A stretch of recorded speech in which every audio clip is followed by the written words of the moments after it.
Hello Internet, this is Whispering Whim, bringing you yet another grocery haul today. And we have quite a bit to go through, so I'm just going to jump right into it without too much prelude here. First up, we have some generic facial tissues, aka store brand Kleenex. I know, we're starting with the most glamorous stuff first, right?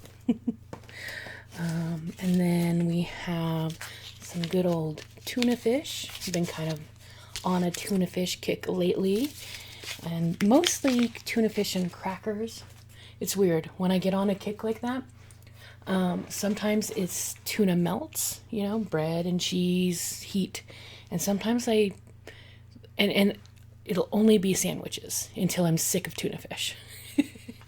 And then the next time I get a craving for tuna fish, it'll be like only on crackers and cold until I get sick of it again. I don't know what the logic is there, assuming I have logic. But it is an interesting thing to note, at any rate. Next up, we have some Cheez-It snack mix. So this is kind of like Chex Mix or I can't remember the name of that. I know it starts with like a Garaditos. Anyways, there's a couple of brands that have these sort of pretzel and cracker mixes with like little crostinis and stuff. And I went with the Cheez-It brand one this time around. And then this guy is in my way, so I'm just going to get him out of my way. I have resisted buying a Swiffer for, 8 years now? I had one growing up. My mom likes them. But they always seemed a little wasteful to me. So when my husband, he was my boyfriend at the time, moved into this apartment, we got a good old-fashioned mop, good old-fashioned broom, and I've been using them. But the mopping, it's not a great mop. You know, it was our first mop. We didn't, spend $1 million on it. It leaves water everywhere, and it's a hassle.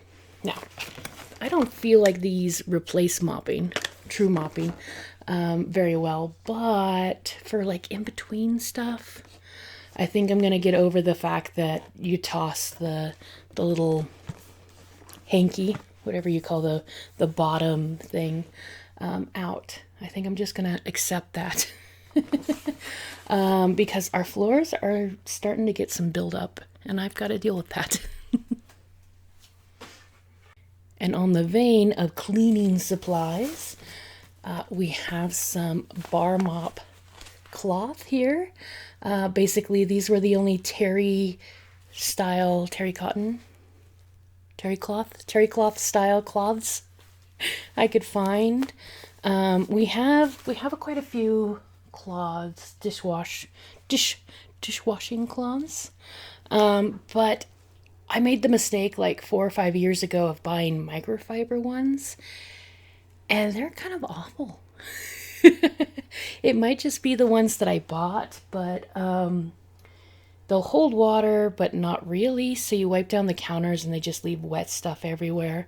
And they don't have a very pleasant texture when you're wiping your hands. And we do have some old terry cloth style ones, which are getting a bit worn out.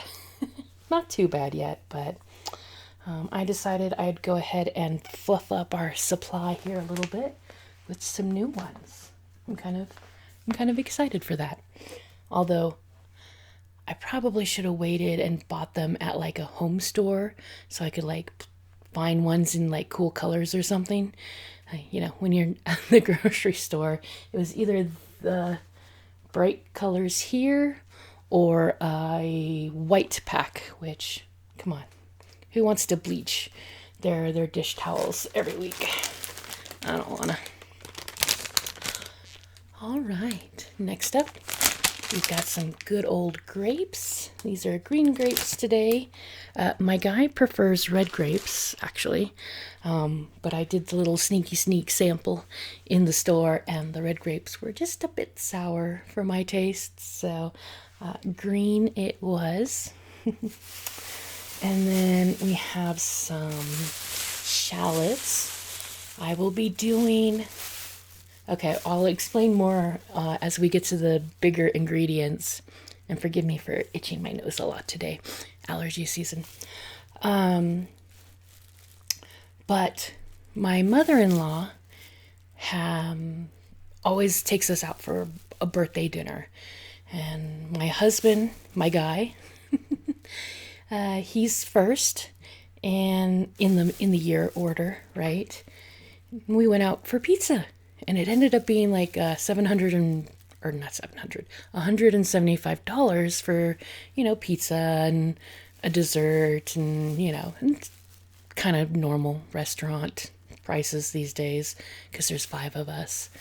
Anyways, long story short, she decided, and she confirmed with the girls ahead of time because my guy has 2 sisters, they're twins.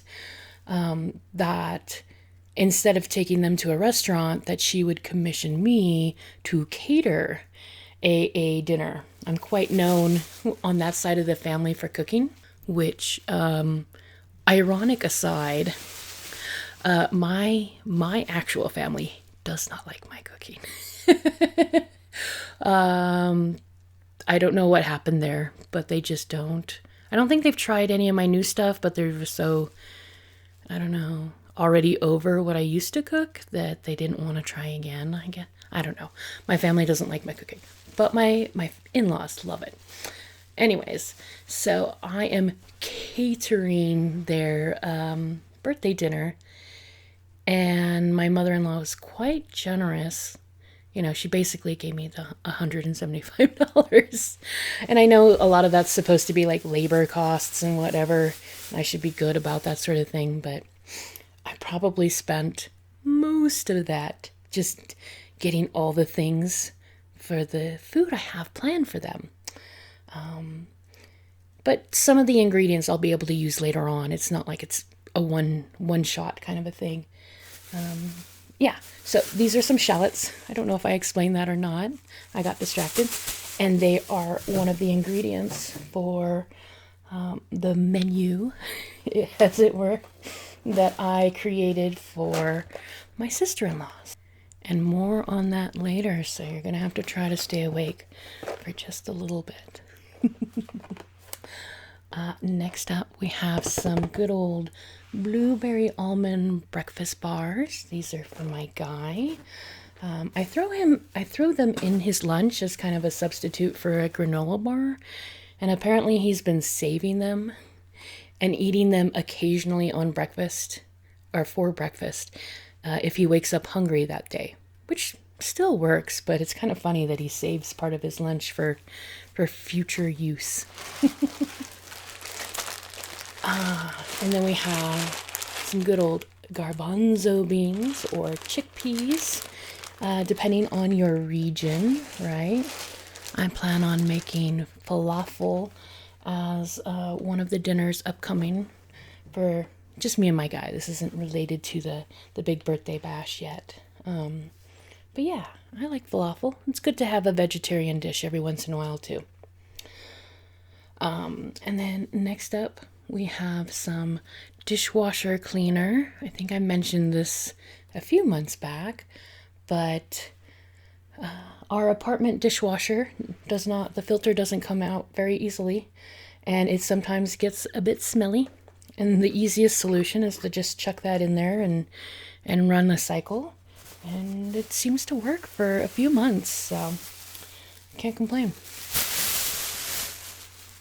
And then we have some jalapenos. It seems like there's always jalapenos, isn't there?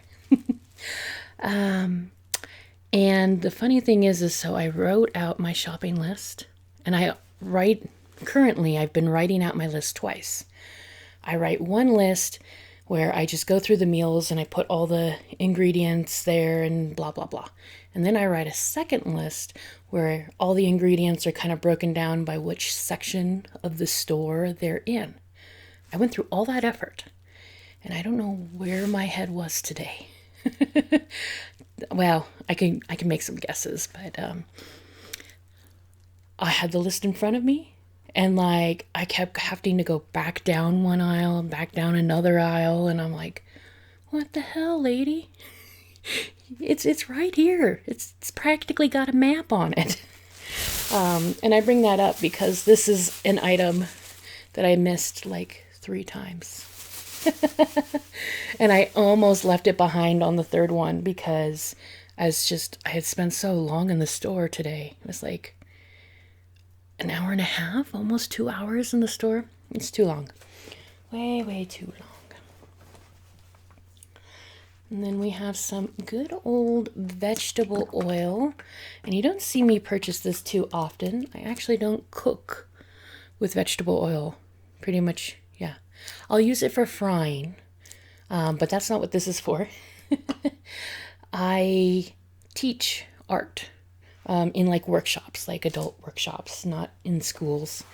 And one of the classes I teach is printmaking, and I prefer oil-based inks.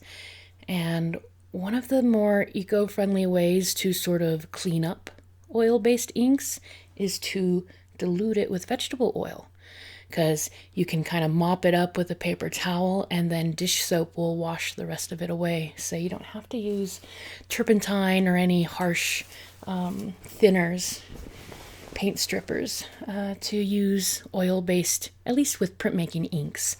I've actually never really delved into doing oil painting. That's a whole different thing, whole nother kettle of fish, as one of my middle school friends would have said.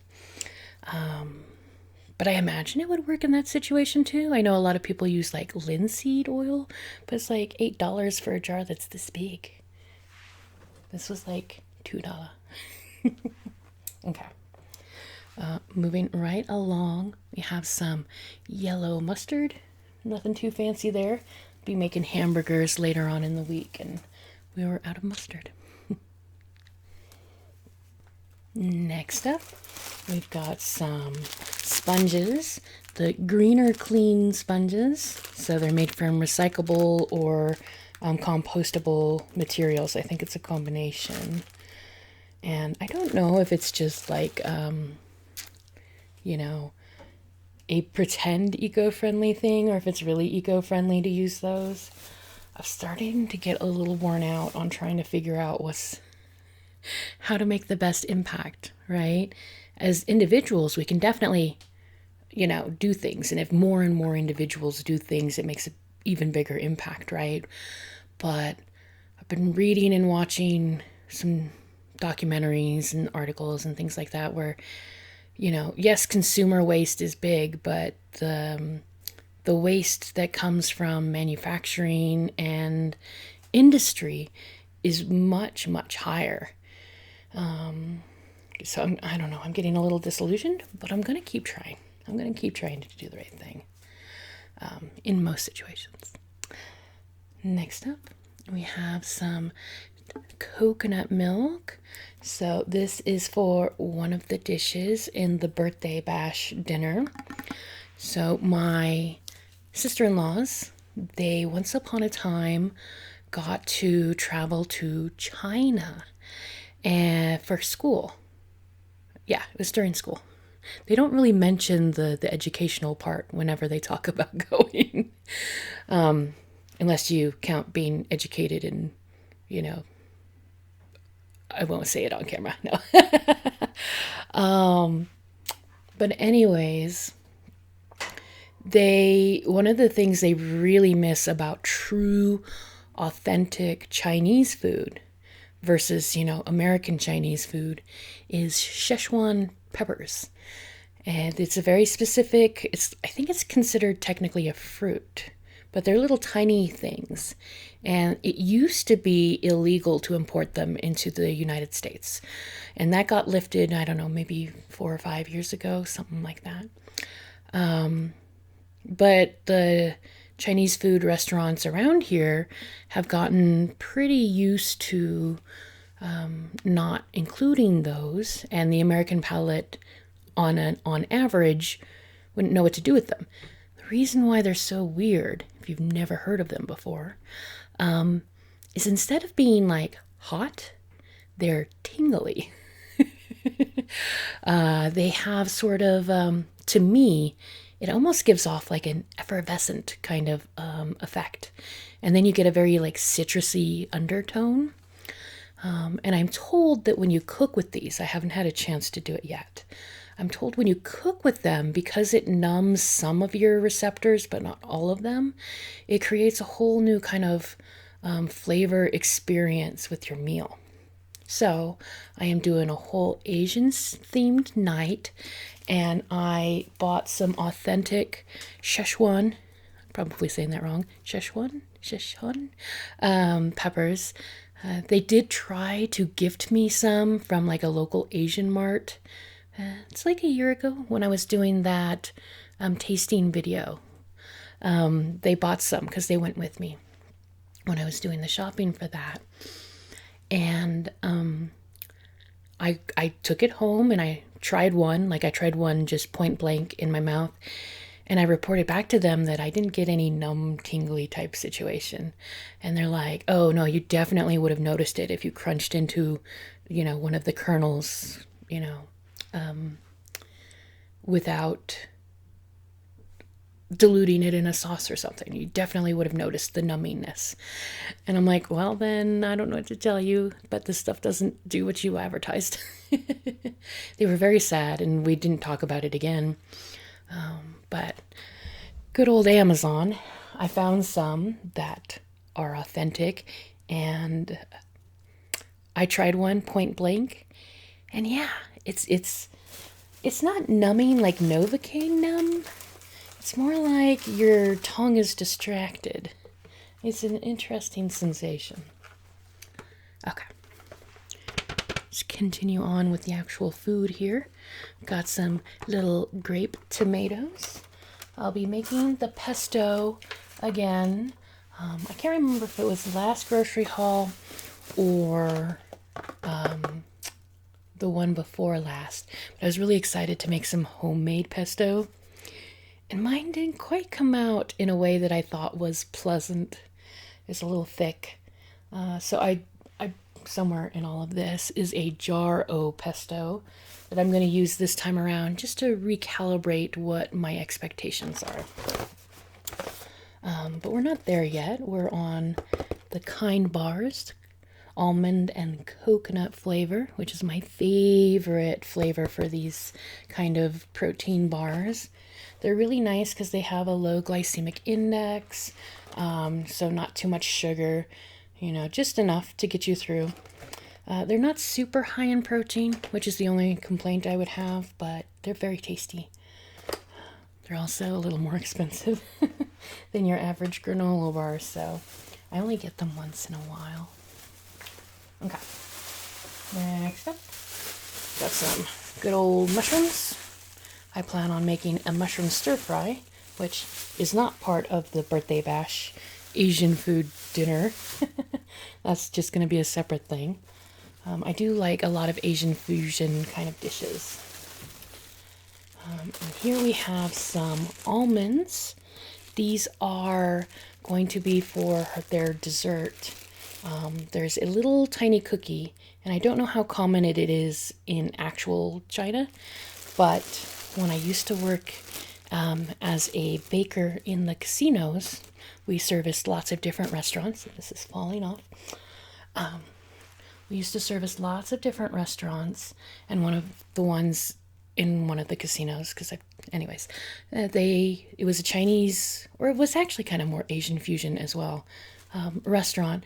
They would always serve, instead of a mint at the end, this little almond cookie.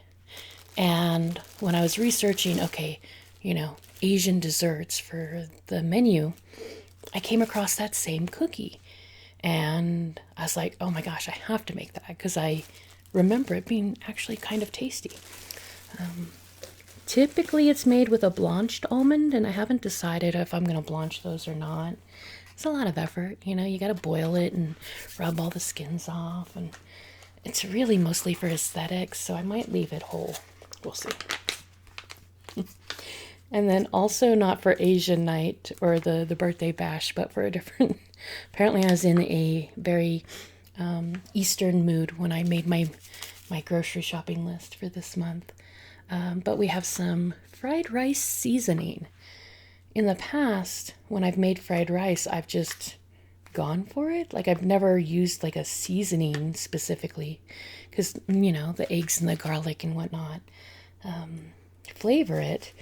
But I saw this and I was like, well, I'll give it a go. It looks like it's mostly soy sauce with some sugar, onion powder, more onion, chicken fat. Oh, I didn't read that the first time around. But yeah, we'll see if that elevates my stir fry at all. And then next up we have, well, it looks like quite a few ingredients for our birthday bash dinner here. First up is some Thai green curry paste. Now I know this isn't Chinese, but I did tell them it was going to be Asian fusion, not exclusively Chinese. But they really love coconut curry. And this is one of the ingredients that I will be using to make that. And so there's going to be coconut curry. Then I'm going to do pork noodles with the Szechuan peppercorns. And then we'll have the cookies. And there was, oh yes, I remember the last one. The last one is, there's these Korean, they call them Korean pancakes. Like when you talk to someone explaining them, they're not really pancakes. They're made with potato. Well, I guess there's potato pancakes, but anyways, semantics. But there's these really tasty, like fried, it's mostly potato with some other vegetable cakes that I've only ever had like from the frozen food aisle. So I'm really excited to make them from scratch and see how good they are fresh. And apparently one of the ingredients I needed for that was oyster sauce. This is just for the dipping liquid, and I almost cut it out just because I can't imagine using all of that within any reasonable amount of time. And I do have fish sauce on hand because, again, fish sauce is very common in a lot of Eastern cooking. So I was like, can I just put in fish sauce instead of oyster sauce? It's, you know, kind of a similar vein. And then I got to thinking, I was like, I actually don't know if they're similar or not. So I bought this, and I'm going to have the unfortunate duty, or I'm going to obligate myself to compare them side to side. Gosh, I'm doing a lot of talking today. One more antidote, and then I'll antidote. And then I'll be more food oriented. Well, this is about food. So fish sauce, if you've never had the pleasure of using it, stinks to high heaven. It is made from fermented fish. And you smell it, and you're like, why would anyone ever put that in food? And then, if you're brave enough, you taste it, and you're like, not as bad as the smell, but oh my, why would you put that in food? And then I turned around and I made a peanut sauce for a pad thai kind of a dish. And I made some of the sauce, and then I set a little bit aside and added the fish. You only use like a drop or two to some of the peanut sauce. And lo and behold, when it's like one drop among, like let's say 2 cups worth of, so 8 ounces worth of sauce mix, a couple of drops, and it just kind of elevates it. It adds like an earthy note, a salty note, but you can't individually taste the sauce. Like, you don't taste fish. It still tastes like peanuts. So it was weird. And I became a believer in adding fish sauce, even though it smells and tastes horrible on its own. So to go back to the oyster sauce, now I'm curious on how it actually compares to the fish sauce. So I know I'm going to make myself try them side by side without adding them to a thing. Just to know. Just to know what the flavor profile is. If I remember, I'll report back. Anyways, moving right along, we have some mixed nuts. And I love how they had to advertise less than 50% peanuts. There's a lot of peanut heavy nut mixes, but I bet you less than 50% peanut means it's like 49% peanut. Because peanuts are indeed the first ingredient on the list. But that works out. So for this whole Asian themed night, the pork noodles that I'm doing, the Szechuan, I think they got, the official name is Dan noodles. I've got a recipe somewhere. Calls for a little bit of crushed peanut on the top. And I decided I did not want to buy a whole jar of peanuts. But I do stick some mixed nuts in my guy's lunch. So I was like, I'm just going to steal some of the peanuts out of the mixed nut mix. Yeah. Then we have an orange. This is an ingredient for the cookies, the almond cookies that I'll be making. You don't use the juice, you only use the zest, the rind of the orange. Kind of adds just a slight citrus note to the cookie. And then we have some soy sauce. This will be the base for the dipping liquid for those Korean pancakes, the potato cakes that I mentioned earlier. And then we have some bugles. Good old-fashioned bugles. I've gotten these before. I used to love them as a kid when you could stick them on your fingers and have like little witch hands. Although the last bag of bugles that I bought, most of the cones were kind of collapsed, so I don't even think a child could put their fingers in them. And it was oddly annoying to me. It's like, no, bugles have to be the bugle shape, right? That's the name. It's got to be a trumpet or something. So, yeah. And then next up we have some stir-fry sauce, and this says Szechuan spicy sauce. This does not have the peppers that I mentioned earlier. It is Americanized. It's very simple, but I figured it would be a good base for me to build my sauce out of. I have a vision on what I'm doing with this noodle dish, the pork noodles. And I just decided it'd be easier to have sort of a base, like, so then you can just adjust it. It's kind of like when you have your spaghetti sauce and you're in more of an oregano mood versus garlic or something like that. So that's my base. Lots of things going into it. And then we have some lemon wafers. I like good old wafer cookies quite a bit.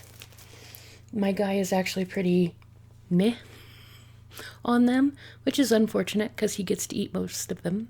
But I get a craving once in a while, but I'm not a big sweets person anymore. So, I'll eat some, but he'll have to help me get through the pack. Oh, the poor guy. Don't worry, he doesn't mind that much. All right. Rice wine vinegar. I think you can imagine that's for the various Eastern dishes that I'll be doing over the course of this month. I'm doing quite a few. And then we have some walnuts. This is for the pesto that I'll be making, because the pesto sauce is already made, but having some nuts on top is quite pleasant, actually. Adds a nice little crunch factor. And more stuff for my birthday bash here. This is some sesame oil. That'll also go into the dipping liquid for the Korean pancakes. We've got some good old-fashioned peanut butter.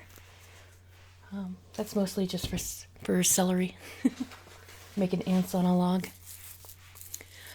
And then we have just a basic salt, pepper, garlic blend here. I had this a while back, and I loved it, and I used it quite often. Just, anywhere I would add salt, like say on top of a steak, I was swapping this out because I'd get more flavor and a little less salt. And then I used it all up and forgot about it. It's got to be like at least a year, maybe 2 years since I've had this in the household. But I was trying to find gram marsala, which I kind of knew I wasn't going to find that at Winco. The grocery store that I mainly shop at is not very ethnically diverse. I mean, it has an Asian food aisle, but it's not extensive, right? And yeah, there was no gram marsala, which I wanted for the coconut curry, but I didn't get. And now I have to debate whether I want to go to the actual spice shop and get some, or just be like, it's all right. Because that's quite the trip. Well, in the meantime, got some zesty dill spheres here. And it feels like, there's one more thing in this bag. Oh, yes. Also for the almond cookies, a little bit of almond extract. Not too complicated of a recipe, honestly, but the ones that we used to make in the casino were just delicious. Absolutely delicious. Okay.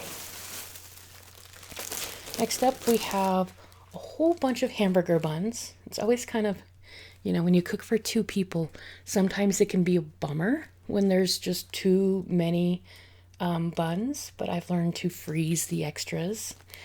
And I might even take the extras camping, because we have camping coming up at the end of the month.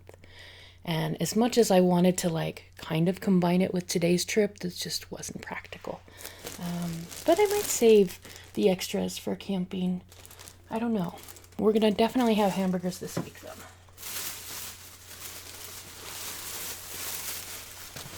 And then we have some English muffins. Nice, tasty little bread item for breakfast. And then we have, it's trying to escape, some good old sourdough. I realized after I was in line that I really hadn't needed to pick up sourdough. I think I had it in my head that I was going to do steak sandwiches this week, but I'm not. So I might end up freezing most of this. I'll definitely turn a little bit of it into toast, because sourdough makes a very tasty toast. But, yeah. Whoopsie item. And then here we have some little fruit bars. These are just fruit pureed that's been dehydrated. And instead of making a big old sheet or a fruit roll-up type thing, they're just a bar. And they're kind of tiny. They're really small. And I bought one just on a whim. And they're tasty. And they're also a really good thing to throw into my purse. Because one, it's a soft bar. So it doesn't matter that the contents of my purse could crush it, because it doesn't hurt it at all. And 2, I, sometimes get a bit peckish while I'm out doing things. And this kind of just infuses a little bit of sugar into my system. And yeah, I really enjoyed the first box I got. I was almost hoping I wouldn't, because they're a little more pricey than I'd prefer. But I got more, and I got 2 flavors here.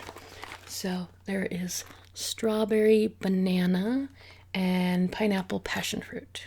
This is the one I tried first, so I know it's good. I don't know about this other one. Guess we'll find out. Also in this bag are the produce bags that I forgot that I had packed away. So I did not put any produce in them. Shame on me. I used plastic bags. I'm at the point where I almost assume I've forgotten them or that they've got holes in them. The ones I got were not very good quality. Some ginger. That's also for various Asian-inspired dishes. And then the pesto. So just jarred pesto. You know, I'll taste it. We'll see how it goes. I'll probably try to make a pesto sauce from scratch again in the future, but I've got a lot on my plate this month, and I just decided it was okay to buy jarred sauce. And then over here, hiding in the corner, is just some good old classic TP, and can you guess? A watermelon. I won't lift that up for the camera. It's like, I don't know, 12 pounds or something. Not that heavy, but it'd just be chaotic to get it out from the corner there. So we've done all the dry goods, but there are more cooler goods, refrigerator section goods to come. In our first cooler bag, we have some good old green onions, aka scallions, depending on the region you're in. Got some good old ground pork. That's for the noodle dish, the Szechuan noodle dish that I'll be making here. Just in a couple of days. Their birthday dinner is going to be very soon. Their actual birthday was like 2 weeks ago. But their mom was out of the country. She got to go to Italy. I'm jealous. Super jelly. Okay. Anyways, moving on. We have some pepper jack cheese sticks for my guy's lunches. He eats mostly string cheese, and he's pretty happy with string cheese. But variety is the spice of life, right? And then, heaven help me, I have a 5-pound bag of carrots. So many carrots. There were just a lot of carrot driven dishes. I usually put carrots in my guy's lunch. When we go camping, I'll also be bringing a lot of carrots. And when they're not cut up, you know, when they're not baby carrots yet, they last a surprisingly long in the refrigerator. You know, you got to put it in the right drawer and everything. So I just went ahead and bought the giant bag of carrots. Although there is actually a larger bag at Winco. I think people must buy it for like their horses or something, because it's like a 12-pound bag of carrots. And I mean, yeah, sure, a restaurant might go through 12 pounds of carrots, but most restaurants aren't shopping at the grocery store. They've got a supplier. So I don't know what the deal is with those really giant carrot bags. But anyways, 5 pounds should get me through this month. In our next cooler bag, we have some, this is either cilantro or parsley. They look very similar when they're kind of obscured by the bag here. And this one is the cilantro. I kind of figured, but not a big cilantro fan, but my in-laws are, so I'm just gonna have some on the side for them. And then we have some good old red peppers. One of them I'm going to be putting into my coconut curry, but when I grabbed the one for the curry, it just looked like such a perfect pepper. I was like, dang, I want to eat that. So I ended up getting 2 because they were looking very healthy and tasty today.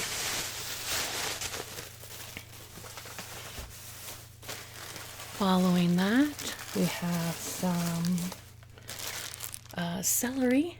You can go with that peanut butter. Kind of an alternative to the carrots when I pack my guys' lunches. Give them at least a tiny bit of variety, right? And here's our parsley, which unfortunately looks like it got to the bottom-ish part of the bag, so it's a little crushed. But we'll use it pretty soon. It'll probably survive. When they get crushed like that, they just go bad faster. Doesn't really hurt the flavor if you use it within a day or two, though. And then, finishing out this bag, whoosh, is some zucchini. I only need one for the recipes I have this week, but I got a second one just in case. I don't know why. I kind of know why, but it's probably not going to come to fruition. I've never made those pancakes, right? The Korean pancakes before, and they include other vegetables than potato, and zucchini is one of them. And I was like, should I do a test batch? I don't think I have time for a test batch because I've got other things to prepare, but I bought a second one in case I do a test batch. So, I know, fascinating story, right? It's a wonder sometimes why you continue to listen to me ramble in your general direction. But thank you for doing it. And now we are down to our final cooler bag. So let's jump in here. Got some cream cheese. This is oddly enough an ingredient that I'll be adding to the pesto. The meal kit service that I was doing for a bit there, their pesto, they added cream cheese, and I'm sure you could, cream it up with other things, but I kind of liked it as was, so cream cheese it is. And then some plain old Greek yogurt. This is the full fat variety, which is surprisingly challenging to find in the grocery stores sometimes. That low fat craze feels like it was forever ago, but some people still insist on low fat everything. Yogurt should be full of fat, in my opinion. So yeah, this is the traditional style. For 3/4 of a cup, it's 14 grams of fat, 9 grams carbohydrate, and 7 grams of protein. Now this stuff on its own is a bit sharp, I guess would be the way to describe it. Very tangy. It's not, this hasn't been sweetened with anything. I will be using it mostly as the base for the sauce that goes into falafel. I'll be making a tahini sauce, which is sesame and Greek yogurt. And I think there's garlic and some other stuff in there too. And then with all the leftovers, I will just have some yogurt at breakfast and throw on just a tiny dollop of jam to help sweeten it up, and it'll be good. Good breakfast. Okay. Next up, got a thing of butter. And really, I should have gotten 2 packs of butter. This is 1 pound. And the reason for that is that it seems like I go through a pound in like 2 weeks. I've been buying a lot of butter lately. Probably not great for my waistline that I'm cooking with that much butter, but I don't know. Anyways, I should have bought 2 and saved myself another trip to the store, because I know I'm going to be back for more butter sooner versus later. All right, we've got some mung bean sprouts. This is common on Asian dishes, right? And I just bought it on a whim because none of my recipes I had planned on adding bean sprouts. But I saw it there and I was like, oh, that fits. Sorry, I just noticed that I left my door open on the refrigerator.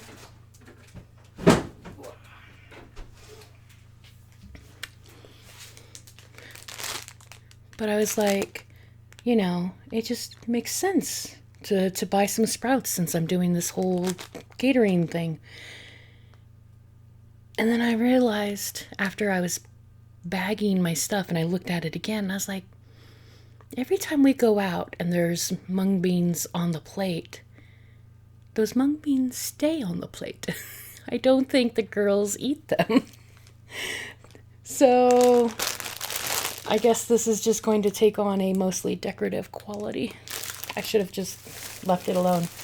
Should have stuck with the grocery shopping list. No extras. All right. Next up, we have some good old chicken thighs. For the longest time, I was only cooking chicken breasts. My guy seemed to have I thought he had a preference for white meat because he doesn't like his meat to be overly wet, texturally. So I haven't cooked a lot of dark meat, but some of the meal kit stuff I was getting came with chicken thighs instead of chicken breast. And I was like, when you chop it up and you put it in like a stir fry or something like that, it's kind of a better meat than the white meat. Because it has that extra fat, it handles the extra, handling and everything. So I went through like 4 or 5 different recipes that I use pretty frequently and tried chicken thighs in them. This was like a in-between grocery trip. And yeah, curries, stir fries, anything kind of like, I guess, more Asian side. I prefer the thighs instead of the breasts. And which is good because in the States, typically dark meat is not as preferred, so it's usually cheaper. And this is the Good brand, and it was like a whole $1 cheaper than the Good brand's version of the chicken breast. So, yay me for finding a way to knock off one whole $1 on this giant grocery bill. It came out to like $2.60 altogether. Not being featured is some booze that I picked up, and there are some freezer items that I'm just going to leave in the freezer. For those of you in the States, you know this already, but it's hot, hot, hot. And if you're off somewhere international, I have actually a couple international listeners. Maybe not so hot, but it's scorching, and I'm melting right now with the lights and everything. So the reason why I bring it up is I don't feel like taking the freezer stuff out of the freezer, just to show you. But I do have an item right here in my hand. This is some yakisoba noodles. This is one of my preferred noodles for stir fry. It's Japanese style, which is a little different from Chinese style, but that's you have to go to a specialty shop to find that in town. The regular grocery stores around me always carry the Japanese style, which is fine. The difference is very, very tiny. But, some people can be quite passionate about their noodles. And our last item is some good old asparagus. No longer on sale, unfortunately. There was a few weeks in the spring where I could get a whole bundle like this for $1. And so I was using it a lot. And lo and behold, now that it's out of season and it costs almost $4, I still want to eat it because I got used to eating it. That's going to go into my pesto dish. I might make that tonight. I'm not sure. But that is all of the stuff. So next up is shout out time, yeah? And when it comes to shout out time, it seems like my new thing is to discover that I have some very, like a month-old comments, plural this time, that I did not answer. My YouTube has stopped sending me individual comment replies, and I don't check them. I find for my mental health, I'll check them the first couple of days, maybe like a week or two after I post the video, but there's something about going in, seeing if you got more likes or more faves or whatever it is, thumbs up, and realizing that you know, video is a few weeks old, so it's not, the top part of the algorithm anymore. And I don't know. It was unhealthy for me to check the inbox, like to specifically go in and check the inbox. So I don't. But I've mentioned this before. My regulars know. Even if I don't respond for like a whole month, I do read them eventually, and I am very flattered or happy, or sometimes it can make my whole day, depending on what's going on with my life and how the comment is, and etc. etc. So, yes. Anyways, shout outs. The names. This is what people love to hear. People love to hear their own name. So we're going to shout out to Anfield, Diary of a Millennial. That's a new one, I think. Dulce Crystal, Max, and Allison Hamblin, Lacey, Silicrotics. Oh, that's interesting. I probably said them last month. Yeah, we're getting into some pretty old comments now. So not quite as many comments last month, or was May last month? We're in June. I missed the June grocery haul, didn't I? Because this one's going to post in July. I'm so sorry, you guys. That's the first one I've missed, I think, since I started doing this. I've had some that were a little bit late. I don't know if I've completely missed one before. I've been going through a lot of stuff. And I probably shouldn't mention it now because I want you guys to leave on like a happy note, go to sleep, nice and peaceful, sleepy. But yeah, so sorry. I missed it, and I will do better. I hope. I think the next couple of months are still going to be challenging, so we'll see what happens. But anyways, thank you guys, and I will see you in the next video, okay? Have a good night. Bye-bye.